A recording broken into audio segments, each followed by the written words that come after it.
Hi guys, welcome back to my channel Lush Gardener. So in today's video I'm going to be talking about how to propagate a string of buttons.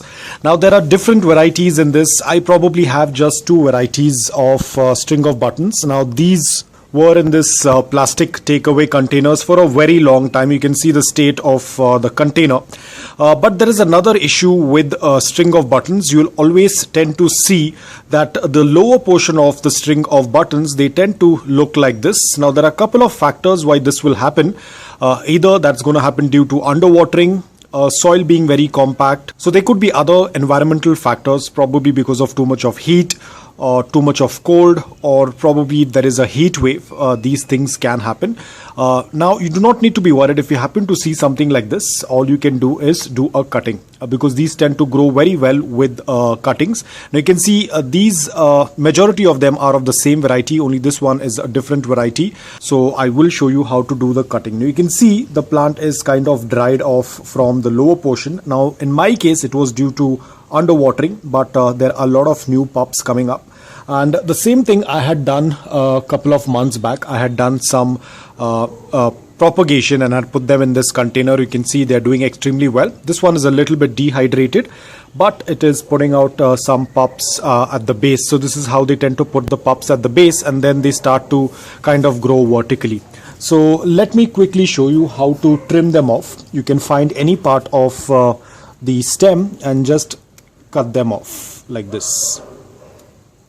Just keep cutting them off, all the ones that are dried, and we will leave the other stem as it is because that's where we will get the new growth, but we will trim off as much as possible.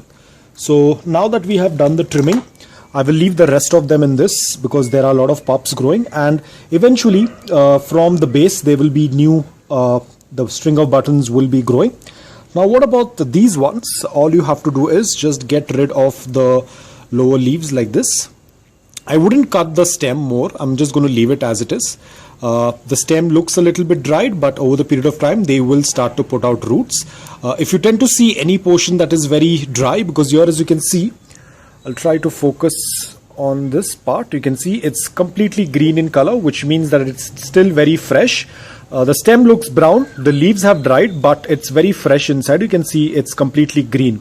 So we do not need to cut out any portion of it. Only thing we have to do is take out the dry leaves. And it is very easy to take out these dry leaves because otherwise they can create mold or fungus.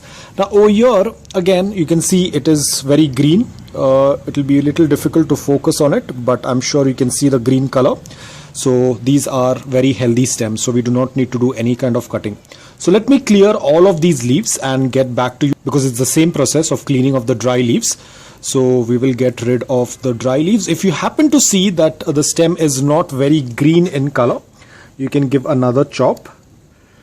And there you go, you can see the green color. Wherever any stem that has a green color or it looks very fresh, it means that it will put out roots. So let me clear all of this and get back to you. So guys, we have cleared all of those dry leaves from the stem. You can see these are all the dry leaves that we have collected over here. And now we are ready. Now, unlike other succulents that we tend to let them callus because the stems are a little bit thick. But over here, as you can see, these stems are very, very thin.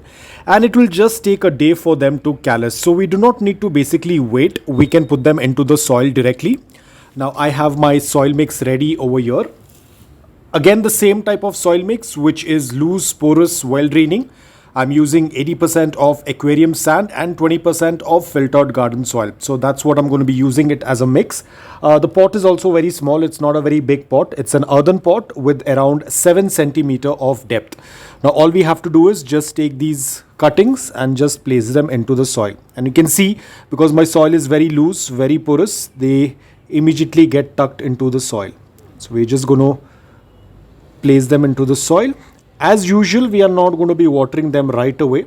We will wait for let's say a couple of days because we have to wait for them to root. Now if you're wondering how will we get to know if they have rooted or not, the plant will feel a little bit stable in the soil when we tend to touch it. Right now they are going to be very unstable, as you can see.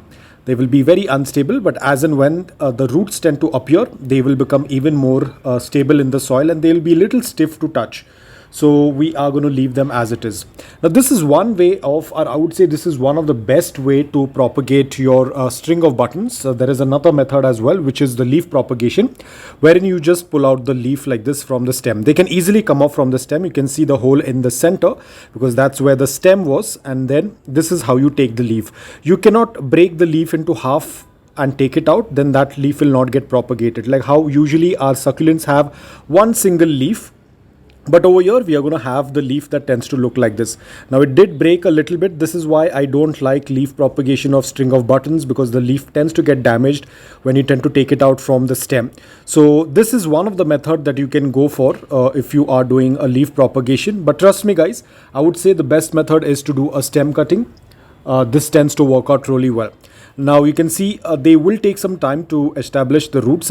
So I'm not very sure how long will they take to root. But again guys, if you are from a place wherein the temperatures are very extreme, it's very hot, please do not do any propagation of your crassulas, because they are kind of dormant. In my city, as I said, dormancy is not very strict, so I can do propagation of any succulent whether they are supposed to be in the dormancy or non-dormancy. But if you are from a place wherein the temperatures are very high, then please don't do any kind of propagation. You can wait until winters. Now this is how it's going to look like. I have another example. Now this one was propagated quite some time back. It had the same issue like this, wherein the lower portion was dried. So I took a cutting and I put it into this, and now you can see it's doing extremely well. This one gets watered really well, so you can see there is not much of the dry leaves, and in fact it is putting out a lot of new growth, a lot of new pups, and even on the lower leaves as well, you can see there are some new pups coming up. So they are basically, in my city, even the dormant succulents also have a good amount of growth even during summers. Because of my environment and climate, it's very pleasant throughout the year. So the succulents are not very uncomfortable, due to which they have to go into a dormancy. So they tend to put out a lot of new growth. This was a very recent growth that is coming up on the lower portion of my crassula string of buttons. So it's an extremely beautiful succulent, looks absolutely fantastic. Very unusual succulent from our regular ones. Mostly we have rosette type succulents, but these are the ones that tend to grow more vertically, and it tends to work out really well as a thriller. So if you are creating an arrangement, you can definitely add this as a thriller, because it tends to grow really tall. So guys, that's all about it. I hope that this video was helpful to you. If it was, please hit the like button, and if you're new to my channel, please consider subscribing to it. Until then, take care, stay safe, and keep propagating.